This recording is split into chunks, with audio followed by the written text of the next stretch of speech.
What's your baseball philosophy? What got you so far? I think just working hard. My parents kind of raised me in a way that sports is in our family. My mom played baseball, or softball. My dad played baseball, so kind of a baseball household. And kind of grew up just loving baseball and wanted to pitch. Now, do you pitch to your strengths or a batter's weakness? I pitch to my strengths. Always to your strengths. I mean, you go over scouting reports, you look at their weaknesses, but you got to go pitch to your strengths. Now, you were a first-round pick, right? Yes. Did that put any extra pressure on you? I don't think it put any extra pressure on me at all. I think I want to go out there and just show everybody that I'm worth the first-round pick and that I can go and pitch in the big leagues. Did you put any extra pressure on yourself?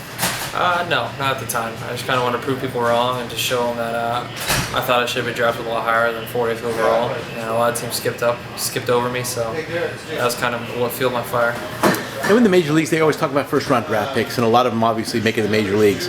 Some of them get passed by the guys drafted in the later rounds. Do you know why that happens? Sometimes the guys drafted in the later rounds are better. They mature a little later and they become better baseball players.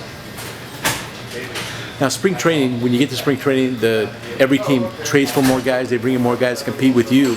You may be standing around, there may be 15, 20 guys standing there. How do you approach that?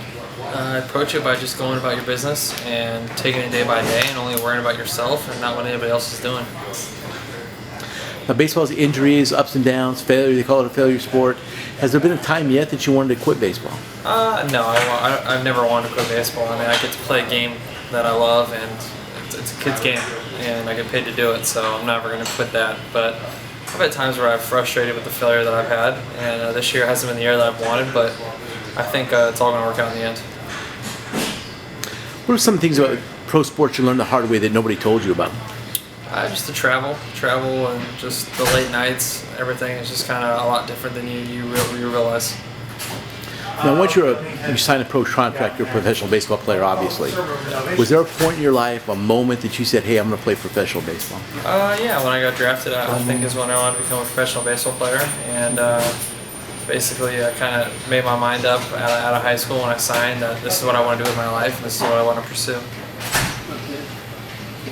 You read the sports page, scouting reports, what people write about you, where you're ranked in Baseball America and all that stuff? I mean, I see it. I don't really look it up or anything. I see what it says. And, I mean, it is what it is. I'm not too worried about where I'm ranked in Baseball America, anything like that. Mom and Dad call you up and say, hey, guess what I read about you? No, my mom pretty much knows that I don't read that stuff. I mean, I glance over it on Twitter, so people tweet it to me, but it is what it is. This is visitors, no space. How do you have the fans, people yelling and screaming at you all the time? It's tough, especially say we're on like visiting parks like San Francisco and a couple other places. It's tough. They're tough fans and they get on you, but I think when you're out on the mound, you don't really hear anything. How do you get used to that over the years?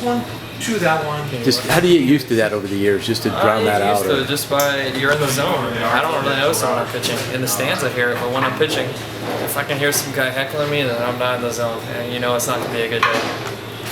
How about the umpires? How do you handle the umpires, especially as a pitcher? Do you communicate with them? With courtesy. You got to talk to them with courtesy, and you can't just say, hey, that's a bad call. You got to say, hey, where'd you get that?